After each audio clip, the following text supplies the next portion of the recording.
to it. Good morning, Margarita. Good morning. How are you? Yeah, I'm doing well. Once again, my name is Andrew Obrecht, and from the EO Calgary chapter. I'm really excited to have Margarita De Guzman here from Circle Consulting and have just a quick chat with you, very casual, but just to learn a little bit more about you, your company, your experience with EO and so on.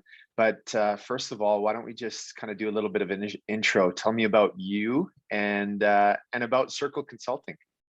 Sure. My name is Margarita De Guzman. I'm an archaeologist. In the spring of 2010, I started this little company it's actually called Circle CRM Group, and I'll tell you the story behind that. I wanted to call it Circle Consulting, and then my brother, who is my lawyer, did the check the check you do when you get your company incorporated. He's like, you can't call your company that. I'm like, why not? I already bought the website. I already spent $100. So we changed it to Circle CRM Group, and CRM stands for Cultural Resource Management. And after I named it that, my friend was like, you know what CRM is, right? I'm like, yeah, Cultural Resource Management. She's like, no. I'm like, oh, well, it's too late. You're like, we're sticking with this. This is enough changes. It's funny how sometimes people kind of, you put the cart in front of the horse and you have your whole brand ready, and then someone says, have you done an IP search on if anybody else has this? Good lesson, I guess, in falling in love with your first name or your first idea. So yeah. So we're archaeologists, and I'm sure lots of people aren't familiar with archaeology as an industry and as like a career. Most people know archaeology as, Indiana Jones or what you see in TV, and assume that academics or government does archaeology. But consulting archaeology is what supports the majority of archaeologists, at least in Alberta and probably in BC. We go in before development happens. It's legislated by the province. So if you want to build a road, or even if you want to subdivide your lot, you just have to make sure that there's no archaeology there. Mm-hmm. Yeah, that's amazing and fascinating. And even looking at your website, you talk about having a common mission to protect and promote understanding of historical resources. Like, what does that mean to you? Well, so we all love to dig. That's why we all started archaeology. I love excavating. I love getting in the dirt and uncovering artifacts that haven't been touched for hundreds or thousands of years. But as a consulting archaeologist, our job is to find these sites, and our first recommendation is to avoid them because digging them up is destructive. So we want developers especially, because the act says that the developer pays, to understand why it's there, where it comes from. So in Alberta, in Canada, we're talking about our Indigenous past, the Indigenous past. So we want to explain that it's important. And as archaeologists, we consider the past to be important because it informs the future, right? Because everything we learn now will inform what we do in the future, like 100 years from now. Yeah, that's amazing, and obviously, very top of mind for probably more people to understand that in this past year with, the residential schools and so on that have really been top of mind in a big way. And it's probably something that you've had either thoughts or emotions on or anything like that. And not to dive kind of deep right away or dig deep, let's say, but what's kind of come out with you with regards to that? So Indigenous sites, like in Alberta, there's we work under the Archaeological Survey of Alberta, and then there's an Aboriginal heritage it's regulated separately. So we don't often get involved with the consultation process here. It is absolutely done, but developers have other people do it. We're not often integrated in that. But we also do a lot of work in BC, and that's mandated, where all of the bands are given notice of our permits and 30-day notification periods of when we're going to go in the field. So this year we made a goal to get 100% 100% participation on our fieldwork projects in BC. And we also started working with RISE, Annie Corver at RISE, and we started an Indigenous inclusion strategy. So that includes like really what can we do? We had a meeting yesterday, she talks about head to heart. What can we do to really assist with the Indigenous economy? How do we support Indigenous businesses? And how can we increase the involvement of Indigenous people in what we do? Because like we wouldn't have anything without their past, and the artifacts we recover still belong to them, even though they belong to the crown and end up in the back room of a museum. You know, it has a different meaning, and it's really interesting how it just changes the way you think about things, and you realize that, you know, the way you think is not the way everybody thinks. And that in itself is really interesting. Yeah, very powerful. I'm sure we could, you know, dive into that for way more than 10 minutes. And, you know, I will ask you a question though, out of curiosity, you know, what's the, what is maybe the most powerful thing that you and your team have uncovered or discovered? And, yeah, what's kind of one thing that sticks out in your mind as something that has been discovered that you'd want to share? Well, I did my archaeology degree at SFU, but my training is in Europe. I went to England and I wanted to stay in England, and I've worked in Europe, and I really like really old things. So the Neolithic Europe is like thousands of years old, and it's not very often that we find things that are thousands of years old here in Canada. But we were lucky to participate on an excavation in the Yukon in 2013, I think it was, and that site turned out to be 13,000 years old. So that's really cool. I love the really old stuff, the stuff that, you know, you really can't understand, because, you know, all the wood and the textiles and everything that you see on historic sites, that's all disappeared. So we really just have like the rocks and the dirt to go with. And I love the really old stuff. So we found that site, and someone randomly found a really old projectile point here in Alberta in the foothills as well a few years ago. So yeah. Wow. Like literally needle in the haystack kind of thing, right? Trying to figure this out.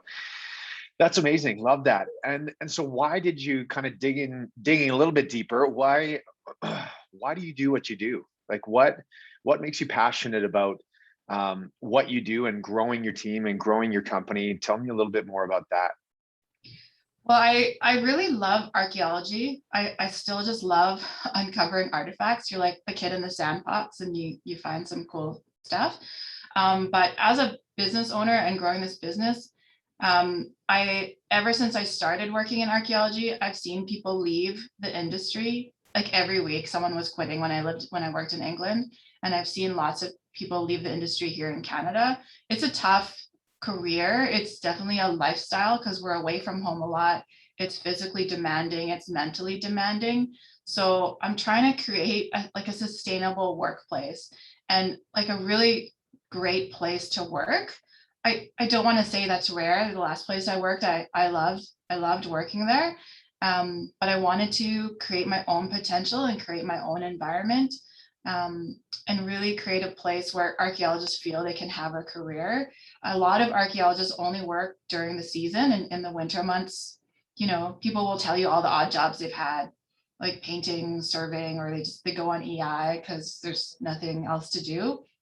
So the goal is to have a full-time job for everybody here. That's awesome. And how do you think, you know, those are some of the goals that you want to create within your company? How are you doing that? What do you think is your big differentiator?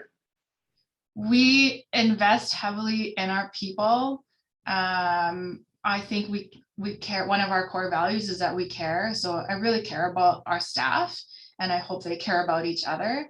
We're trying to elevate our staff. I think we're one of the few archaeology companies that has the level of supervisor. And so that is one way for people to elevate. So I think there's opportunity here. We provide them education opportunities. I'm putting two people through a master's degree because we're short holders in this province, which is what you need to manage projects. So I think we invest pretty heavily in our people and make sure they're taken care of. Like mental health is important. We have a health and wellness program. We have benefits. We have flexible schedules. You know, you can attend things in your life that aren't just, you know, life or death. Like there are things that are important to you, and it's not my place to judge what that importance is. So That's that's an amazing mindset. And then kind of switching gears to EO. Tell me a little bit more about like how long have you been in EO, and kind of what does being a part of EO mean to you? So I've been in EO since November 2018. One of my potential clients just suggested it to me. I was like, sure, I'll give it a shot. And I almost left after the first year. And I don't know why. I thought I could get more or whatever, but I think I'm in it for life now. It gives so much more to me. Like I realized so many things I wasn't doing in my business. I was just running like as best as I could. I don't think we would have had like the culture, the way we invest in our people without EO, without the people in my forum, all the ideas and suggestions they share with me.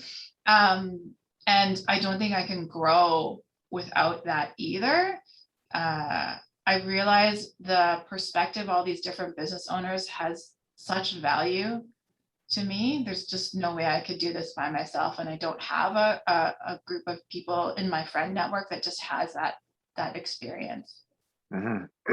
That's amazing. I mean, that's kind of a full circle of what the experience being in EO is. And just to kind of tie a bow on these quick sessions that we have, a couple more questions for you. One, what's one thing that Margarita today would tell Margarita 10 years ago, your younger self? What's one piece of advice that you wish you would have told yourself way back then?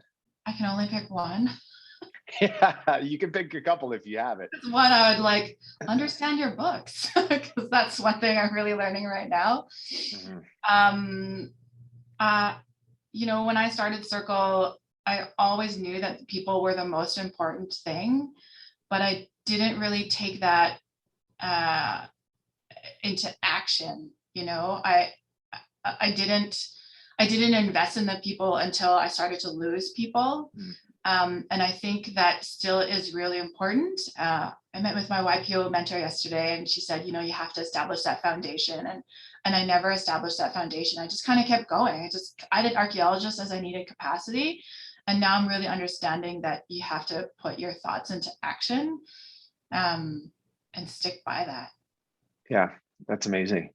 And then, you know, what's one piece of, information that you've digested recently that you would really recommend? So like a book or a podcast, or what's something that you'd recommend to another fellow entrepreneur to dive into? Well, I started listening to more podcasts recently to free my mind from work. So I've been listening to Smartlist, and it's just really funny. But I started reading bits of Clockwork, bits of Profit First.